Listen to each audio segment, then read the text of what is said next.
while we're waiting, I'll just introduce myself a bit more, I guess. I'm Manchester based, as you can see from the screen. My background is I worked for about 30 years in a big IT company where I was a union activist and safety rep for a long time until I lost that job about 3 years ago. I've done, more recently, I did a 2-year stint as president of Manchester Trades Council, which is like the umbrella for trade unions in the city. So that's kind of where I'm coming from. I'm actually currently self-employed, mostly working as an organizer for a little socialist group. And when COVID hit, I got involved with an outfit you might have come across, I don't know, called the Workforce Coronavirus Support Group, which was basically to try to get workers giving each other advice and sharing experiences around what was going on in workplaces around coronavirus, as well as getting involved in some of the mutual aid stuff locally. So when the Zero COVID campaign that I'm mainly involved with now, that launched in November, which, hi Yi, thanks for joining. Are you able to hear us okay?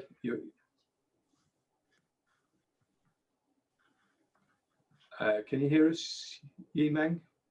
Yes, yeah, I can. Welcome.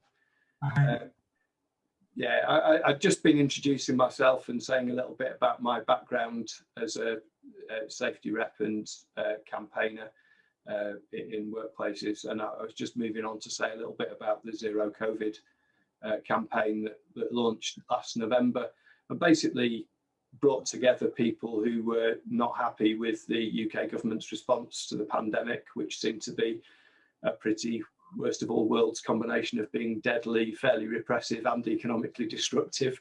And it kind of brought together campaigners, trade unionists, but also doctors and medics, scientists who were concerned that they weren't following good public health practice, the kind of approaches that have been understood for, in some cases, hundreds of years. Hi, Bindi. So a zero COVID strategy, apologies, I'm probably telling you things some of you may know, but always better to say it twice than not at all. It's aiming at eliminating community transmission and then dealing effectively with the outbreaks that happen when precautions fail, whether that's new infections being introduced internationally or precautions within the country breaking down. So there have been a number of countries that have pursued variants of variants is a word we use a lot these days, but variants of a zero COVID strategy, like New Zealand, Taiwan, South Korea, Australia. And in those countries, people are mainly living without restrictions and the economies are generally doing better. And within those countries, there's quite a variation in what those approaches mean. So some are more repressive, some are more supportive. There's different ways of trying to achieve zero COVID, and some I'd like more than others. And I imagine that'd be true for everybody, but the campaign is pushing for quite a kind of supportive approach, broadly in line with, I don't know if you've come across Independent Sage, but a group of scientists who are doing kind of public sharing of information, because some of them are on the official Sage committee as well, but they were frustrated with the amount of secrecy and poor communication coming out of the official body. So they do weekly broadcasts and take questions from the public and things of the science-led response. I guess the last thing I'd say about it is really the lockdown we're in has been needed because the pandemic has been allowed to get out of control, just to bring the numbers down. But the kind of things the campaign's been arguing for is that while we're in that lockdown, we should be putting in place measures to keep the case numbers down. So obviously vaccinating everyone we can, and that would mean things like ensuring people can afford to take time off to get vaccinated. We're seeing vaccination rates in poorer communities considerably lower than in richer areas. Vaccination programme is going well, but it could do even better. We need to tackle the find, test, trace, isolate and support. So we've got Serco in England running a fairly broken test and trace system, but there's been almost no emphasis on finding cases. Near me, we've got one of the new variants, and people are going door to door with tests. But in most areas, people are asymptomatic, don't know to even get tested, and there's been very little emphasis on the support either. So part of the problem with the find is that the government's official list of symptoms doesn't include most of the symptoms that have been found for coronavirus. So there's lots of people who might ring NHS 111 for advice, don't get told to go and get tested, when in most countries they would get told to get tested because they're using a broader list of symptoms. So there's some very obvious things that could be fixed there, as well as bringing test and trace under local authority and NHS control. There's stuff around workplace safety, and I guess this is likely to be of most interest to this group, where we've seen figures that about 20% of people who could work from home are not being allowed to, and that's a fairly obvious way of reducing risk. We found out around the middle of last year that the focus that had been made on touch points and hand cleaning those are important, don't get me wrong, but they're not the central means of transmission. So most of it is airborne transmission, so questions of ventilation and distancing much more important than we realised at the start of the pandemic, and really PPE as a last resort when we can't avoid the hazard altogether. The campaign's pushing for COVID-free zones, so try and eliminate it from community transmission in particular areas, and then try to restrict travel between those areas and the areas where infection's still out of control. The World Health Organization recommends that the kind of quarantine that's available on entry to countries should be free, because otherwise people will evade it or not use it or not be able to afford it.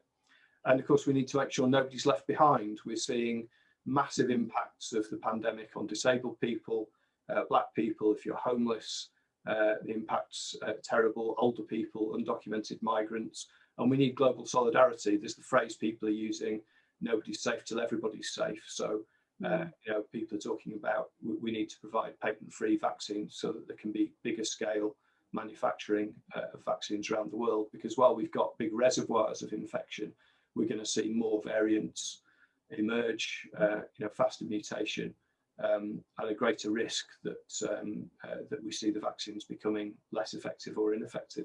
And the final point I'd make around the campaign is really looking to the future. The pandemic hit when NHS and care services were already struggling. We had fragmentation and privatisation. We had gross inequality and poverty, which have really contributed to the death toll of COVID. And behind all of that, we have the ecological crisis, climate change and deforestation, where we know that those factors are making pandemics more frequent. So we can't say that that's what caused a particular pandemic, but we do know that it increases the odds of diseases transferring from wildlife into human life as animal populations are put under pressure and shift where they are globally. So we need to think about prevention in the longer term, so we don't have yet more pandemics that we're ill prepared for.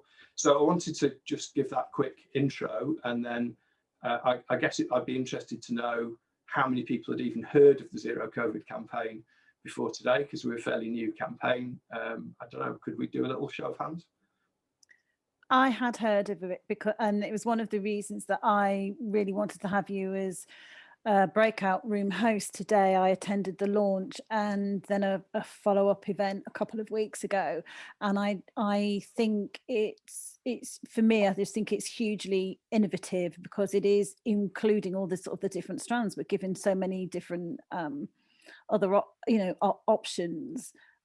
It's educational. I think it's really good for the pandemic is a great leveler. It's particularly, it is affecting disproportionately affecting certain parts of society and groupings, but in terms of business. So I'm really glad that Neil and E, who I know, hi E, I know I can't see you, but I'm really pleased you're here, that you've come, that you're here from that business perspective, because I think that's really vital. Yeah, so I'm a big fan of it. Yeah, the work you do. Yeah, thanks, Ian. I mean, I don't think I might, if I have heard of it, I don't think I'm aware of it, but I am now aware of it, and I appreciate you giving us that backstory, if you like. And I'm with Bindi really.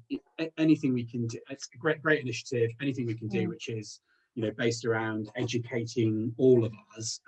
But I think moreover, I mean, we can all be, I suppose we can all point the finger and be critical about governments and all the rest of it, but actually, you probably summed it up. The biggest issue for me, without personalising it, is just a lack of coherent information. And anything we can do to get information out there to make people fully aware of, actually how things could be better, how we could become or work towards COVID zero is a really good thing. It is all about communication and information, I think, and that's been probably one of the biggest challenges in the past. That's my view. That's really interesting, and I'd say on that the Independent Sage do a weekly public online kind of webcast every Friday afternoon. They last a little over an hour, but they're available afterwards on YouTube and Facebook, and they are superb. I mean, these are world-class scientists across a range of different specialities who've come together, and they produce reports on the different aspects of the pandemic as it evolves, and they're explaining it in very straightforward language, and arguing for a good way forward. And I think that they've done a fantastic job in taking and distilling all that scientific knowledge down into a form that most of us can grasp. Where I think they've struggled is getting listened to by governments. I mean, that they are getting a bit more media coverage now than they were early on. So there's usually journalists at the events as well as the public. But that's partly why we felt there was a need for the campaign, because having the information can help us to try and behave in a more safe way. But we do also need to try and push government to change some of the policies and provide the support to enable people to make safe choices. I mean, even if I know I should isolate for X days, if I'm on a 0 hours contract and have no money coming in and universal credit's being cut by £20 a week again, am I going to balance the certainty of being completely broke versus the possibility of getting ill?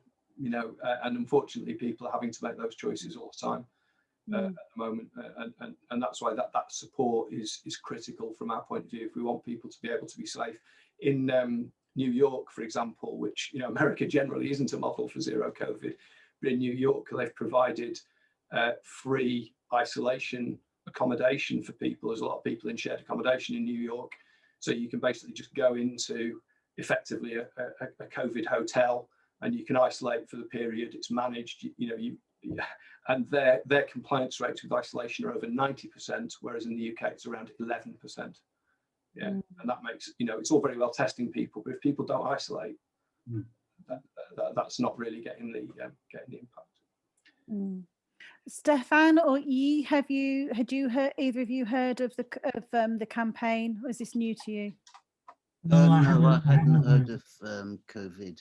I mean, zero COVID. I'd heard of SAGE, of course, and I know what Ian was saying, that the government, actually in the initial phase, we're going back sort of, December 2019, when SAGE were reporting to the government about about COVID when it started to appear in Wuhan, and they weren't listened to because they basically said, "Oh, we don't have it here."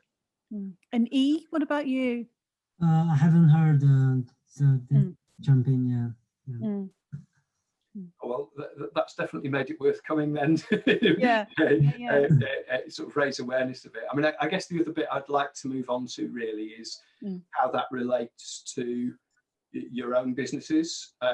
So I don't know whether you've got kind of practical advice or suggestions you want to share with each other. But also, I'd be curious. I mean, I'm guessing from your responses that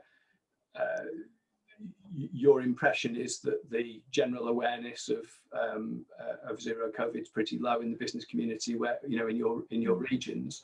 But it'd be good to understand a bit more about how you're being affected. Are you able to stay open? How are you managing? And kind of what your take is on what you know, what could be done that would make it easier to be safe and survive. I'm happy to have a punt if you like. Right. I think it's interesting from my perspective because I mentioned earlier, you know, we have a parent charity which ostensibly is rehabilitation and support. So that is angled from a slightly different perspective, and obviously is managed quite well in a clinical kind of way. So, you know, I mean, we have a head office which is just adjacent to where we are, probably about a 15-minute walk away. We can't go in unless we're tested. You know, obviously I'm very welcome to go in, but I've got to go through the process. So we have regular testing going on all the time. Obviously we're running all the bubbles. So we're managing that in terms of ensuring, and because we've got vulnerable people there, we want to make sure that they're as safe as they possibly can. So I think that's been managed particularly well. The environment that I operate in terms of the wider town, so Middlesbrough actually is, I think probably last week, and I haven't looked today, but we were still the highest, you know, we were up there for the highest numbers, and have traditionally been up there, I'm afraid. It's an incredibly deprived, I mean, there's depravity in every area of the country, I'm sure, if you look for it, but you don't have to look very hard in Middlesbrough because there's an awful lot of deprivation here, malnutrition, you name it, it's out there. We have a big Asian community, so there's big populace going on in certain areas of the community, and I think that's been a real challenge for people to try and sort of, you know, keep on top of this virus spreading, and it's you know, it's frankly, it's been a nightmare. In our own business, obviously we've been trading very loosely, but we're operating. So I'm operating in bubble communities. So my cafe here isn't operating as a cafe, and we're town centre Middlesbrough, but we are operating with a community team. We've also got, because of the nature of what we do, we've got community groups coming in, so we're still able to offer a service of support in terms of mental well-being, in terms of supporting people that are going through or trying to get off, you know, substances. So we are able to do that, obviously, but have to follow pretty strict conditions. So, you know, we test, we thermometer check, we ask them before, you know, we check the symptoms the night before and on the morning before they're even allowed through. We keep them at a distance, we keep the room ventilated, we've popped up sneeze guards, you name it. We do, and everybody obviously wears the masks and all the appropriate kits. So we kind of, I suppose that's a bit tick box, but we do as much as we can do within the environment that we're operating within. And I think so far we've managed that quite well. And again, that's about managing numbers, Ian. So, you know, we don't have masses of people coming through for that. So, you know, it might be 10 people with a couple of facilitators, but it still needs to be done in a simple way. Other things we've done here, which possibly from a reassurance perspective. So, you know, as you say, it's more about, you know, you're intimating actually, yes, the personal protective clothing works, or it's helpful, but it's probably not number one on the list. And is it more about, you know, considering the airborne factor and having, you know, doors and windows open? Well, we have that as much as we can, but actually there isn't a huge amount of flow. So I suppose we've done additional things. So we've had the premises HPV fogged to, you know, whatever you think about that, in order to demonstrate to others that actually we've taken it really seriously and we've done everything that we can do in order to mitigate the risk. But I guess that still comes down to the individual and the individual being honest. Another thing I was just going to mention, and I think it's a challenge that we're sort of recognizing is there at the moment. I'm very fortunate because although I'm hospitality setting, I sit alongside a charity. So I was fortunate enough at 43 to have my first jab. But what I can say to you is that there's probably, as an organization, we were lucky enough to be considered for that because of the nature of what we do, particularly from a rehabilitation setting, Neil, and residential setting. Not everybody wanted to have that. It's great stuff. I'd like to just get a bit from other people, and maybe you could come back in later, because it's great to get more of a conversation going. I don't know. I'm sorry, I'm probably not pronouncing your name right. Yeah, Yimeng. Yeah, that's right. Yeah. Oh, cool. You can call me Ian. That's it. Yeah. So, what's your experience? Yeah, actually, it's a really good idea for the zero COVID. People to cope with everything. we haven't been able to open the salon for a long period. Impact my colleague a lot, especially, most of us is self-employed. Yeah. And for the business, it's had 3 times, lockdown. And then once they open, we get less customer, to come in. So I'm worried about after the reopen in April, how many we're going to have in the future. It's hard to build up, and then also I heard from the news, a lot of people, they move out move out. Yeah. So this, this is what we're wondering. And then we're still paying the high rent at Up Street. It's, really high rent. So I hope gonna help for, those like a small business, to tell the landlord to reduce the, the rent. Business rate has been cut, it's 0, but we are not sure how about the next year or next couple of years. The business rate has been deducted, is help us a lot, for the things. Yeah, but we all worry about in the future, after we open. I'm sure the first 2-3 weeks going to be really busy, but after this, we're not sure. We don't know. We can't see the future. Yeah, so it's interesting what you're saying about that uncertainty and also that experience of having gone in and out of lockdown. So, people try to gear up to reopen and then, oh my God, here we go again. Here's another one. And I guess that's certainly one of my concerns about the current plan, is that it's being presented as a one-way route to reopening. But what Mike Tilsley on the radio this morning, one of the official Sage modelers, saying that that's possibly not entirely realistic, in that you're likely to get some outbreaks where you need to put some restrictions in place, and that makes it really hard for people to plan. Go on, Mufti. I was just going to say about the cost. Every time, little businesses, small revenues, having to set up all these COVID barriers and all this stuff, spending money on it, then bang, they're shut down again. It's a nightmare. Absolutely. And the lack of support, I mean, particularly around ventilation, which, as Neil was saying, it isn't always straightforward to see how to improve that much. If people haven't seen, I posted in the chat box a link to some material from the TUC and the Hazards campaign on improving ventilation. So I don't know if there's there's quite a few resources there which may or may not be helpful to you. But I think, again, coming back to Neil's point, the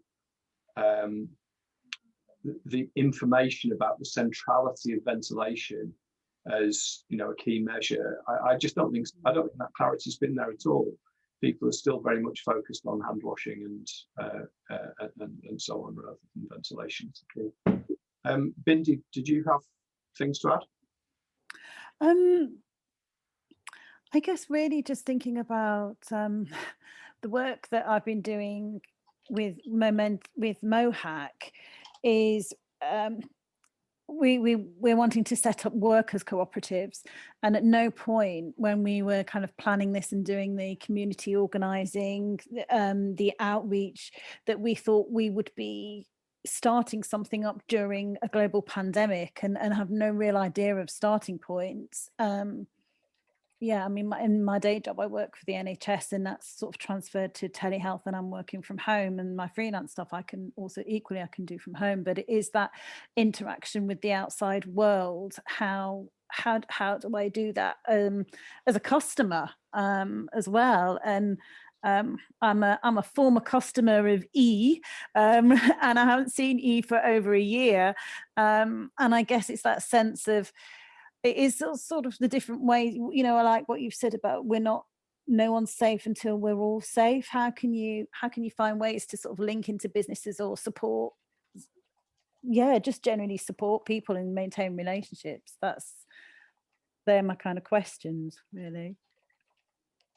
I mean, I guess part of what Network's doing is trying to provide that network, but networking, you know, that's just one form of support, isn't it? You know, the forms of support you need as well, from financial, but also the resources. I know there's been a lot of talk about, you know, the kind of equipment. I mean, it's better now, but obviously early in the pandemic, access to PPE was a real difficulty. And it's clear as well that one of the issues is that the specification of PPE is inadequate. So generally speaking, people are using like surgical mask type things, which are designed to reduce, you know, what you're infecting a patient, you know, in a surgical setting, designed to reduce a bit what you spread to a patient that might be vulnerable. They're not designed to protect you. I mean, they do protect you to some extent. But now that we know about the airborne transmission, there's a lot of people are pressing to have higher specification of masks where people can't distance. I mean, my wife works in a veterinary hospital, for example, and you know, you can't hold one end of a dog while somebody's working on the other end and be more than 2 meters apart. You know, that isn't going to happen. You know, so you really need to have, if you're working in close proximity with people, and you know, particularly doing relatively physical work, you need to have protection that's fit for purpose and will actually filter out viruses. More discussion, thoughts, any suggestions for each other? What have you found useful? I noticed that you sort of did a thumbs up when Ian was talking about sort of PPE resources, higher specification of masks. I wondered if you got any questions for Ian on this or comments for the discussion. I mean, for the business, you know, we use a lot of PPE, you know, as a, you know, the hair salon start from the last July after the first lockdown. Yeah, and then, you know, we have to, you know, protect for the staff and then client. So we have the temperature test for the client, every single client coming. Oh, okay. And then we do like all the disposal, the guns and then gloves, you know. So we try to do everything what we can. So luckily we haven't found any, you know, infection, you know, since the last reopen, you know, for the whole year. So, but it's cost a lot for the business. I got all this PPE. I asked my sister to ship everything from China. So reduce the, you know, cost for the business. You know, otherwise if you buy everything here, you know, even the towels, we use disposal towels. It's cost a lot. Yeah. And are you passing that cost on to the customer, or is it something that you have to sort of foot yourself? Actually, we didn't. Wow. You know, I think, you know, for each customer, they think it's not much, you know, and after the lockdown, because we lost the clients, so we don't want to lose anymore, you know, just by this reason. So we suffer it as well. So yeah, I'm quite interested in, sorry, go on. There was some grant assistance. I mean, obviously it might be different in different areas of the country, but there were some small business grants available for people to, so, you know, we've had costs of sneeze guards or, you know, what perspex kind of screens and that sort of stuff, which of course doesn't come cheap and, you know, never does when you need to put it up. So, but we were fortunate enough to be able to apply for grants from local awarding bodies, and I hear people saying, oh, I've had these costs, but is that something that other people have been able to do, or were they aware of? That's a good question. Sorry, I missed a little part. Can you say it again? Sorry. So yeah, I was just saying that we were able to apply for some grant assistance from our local council with regards to purchasing items that would help us to create a COVID secure environment. So within that, we've purchased sneeze guards, perspex screening, and the works associated with implementing those safety checks. So I hear you say that you've had obviously some costs that you've borne yourself, but I just wondered if you were able to reach out and get some grant assistance to help you adapt your business setting. Yeah, we got some grant from the council, but this is belongs to the PPE. It's only about the rent, I think, Yeah. yeah, but it's not for the PPE. And last, I heard other council, they even have some the grant help for the online, to booking or like advertising for your business. It depends on the council, different council. Yeah, I think. Yeah. So council, that would mean that there's going to be quite a lot of regional variation as well in what councils can support and provide. Yeah. At the beginning, we even supply the mask for the every single clients. But luckily, we heard from the government that all the clients, all the people, you have to wear the mask when you go to the shop. So this help a lot, because at the beginning, still have a lot of people, they come in just like a normal way, and then we say, sorry, you can't get in without mask. So we ask single clients have to wear the mask. So if they don't have, so obviously we provide for them. Yeah. So I think, a lot of things we need the government to give an announce for all the people, what they need to do, they have to do. So it help a small business a lot, because the people, they say, oh, it's not by law. So they follow it, Yeah, that's a good point. Yeah. So if the law isn't clear either, or the government advice isn't clear, that doesn't help small businesses either. No, yeah, you're right. Yeah. Yeah. Okay, that's really interesting. So we've got I guess the unevenness of council support, and obviously a lot of them are financially trying to cut left, right, and centre at the moment because they've seen their income plummet as well as their outgoings go up. But that'll be very uneven around the country, I'm sure. I know some of the bigger cities where they've relied heavily on city centre retail have been particularly whacked for I'm in Manchester, where they basically rely on developers and retail for the council's income, apart from the airport. So some of those cities have been badly hit by their own funding, and then they're uneven in their priorities as to what they spend it on and how much support they offer as well. But I bet there's a lot there that people don't know they can get. That's usually the pattern with every form of support, isn't it? Yeah.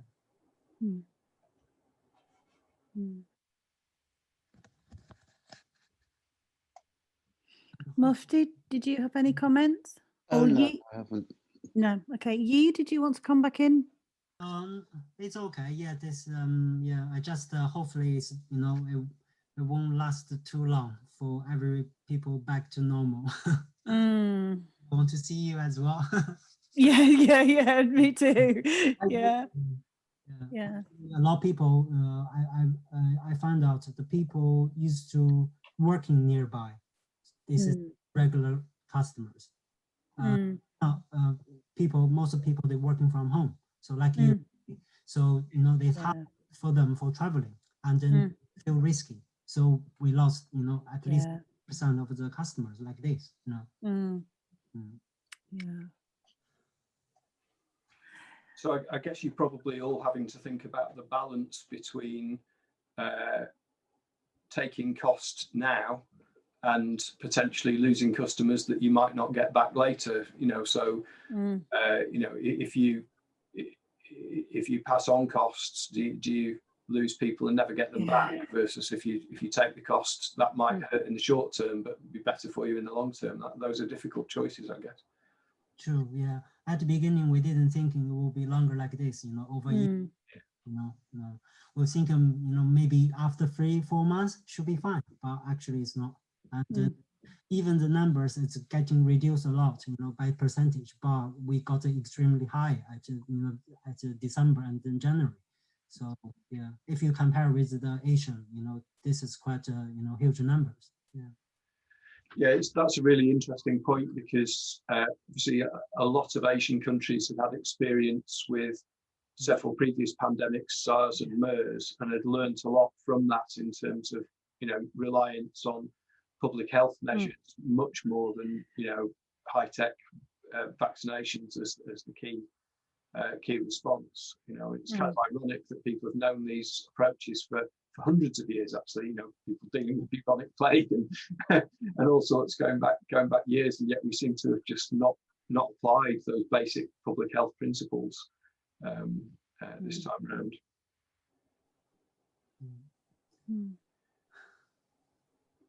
So how do you think, I mean, I think the point about support for PPE is one I can take into the Zero COVID campaign as something that will be quite a good demand, because it sounds like that's making it harder for you to enable people to be fully safe, and I'm sure there will be some businesses that are cutting corners on that. It's just inevitable when you're under that financial pressure. So that's an interesting point, but it sounds like clear information on ventilation, Mufti.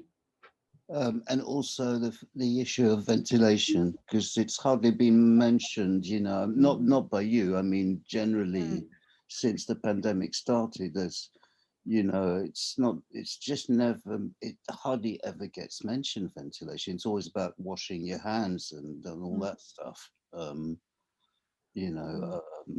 So yeah, ventilation, I think that's a really important issue that needs to be put out there, because people don't know about it.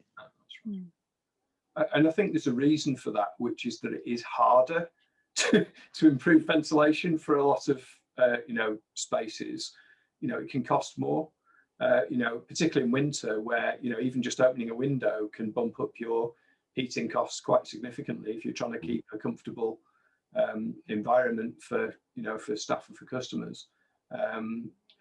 So I think that's one driver for it being played down. But from a health point of view, it's clear that airborne transmission is the key, and it's clear that though distancing helps, that if people are in an enclosed environment for an extended period of time without, particularly if there's quite a few people in there, the odds are somebody is going to be infected.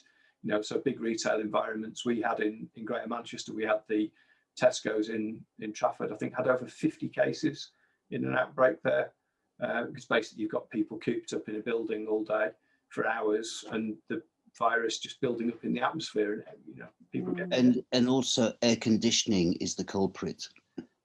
Yeah, and that is something that can be addressed. So most aircon systems have settings for what proportion of fresh air intake they draw in and what proportion of recirculation. So it depends how they're set up, but a lot of them do have a setting. My old workplace used to have almost no fresh air coming in as the default, because it was cheaper for them to recycle the already warm air than to take it in from outside. But obviously during a pandemic, you want to whack that way up to the highest possible fresh air you can. So there are things that in some buildings with some systems can be done relatively easily, but they're not cost free.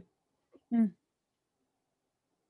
I think what you're saying about taking to take back to the campaign, I'm really intrigued with what you said, that actually it was cheaper to import PPE or testing kits from outside of the UK than to get that within the UK. I think that's, I hadn't even considered that. But yes, we don't know how long this is going. If you think it was going to be 4 months and it's a year now, and I think we're still in early stages, if it's another 2 or 3 years, we have to absolutely plan and financially forecast our businesses for that. We've got to do some, how do you do long-term forecasting and long-term grant applications and long-term health and welfare of your each employer is going to have to do some kind of ongoing risk assessment around health and welfare of your staff, even if you're not seeing, depending on how often you see your customers, your clients. And the mental welfare as well. Yeah. E?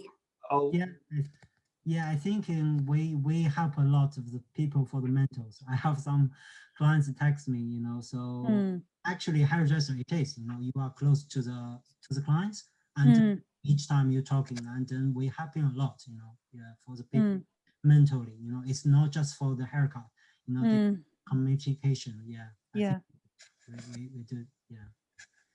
One other issue I'll throw in, just I can see we've only got a couple of minutes left, but when you're doing risk assessments for you know, the workers and for clients, are you including transport in that? Because that's another area of significant potential risk, is people travelling to a venue. And I think it's quite common in normal times for an employer not to bother risk assessing the journey to work, because they see that as outside, you know, that's the workers' problem on one level.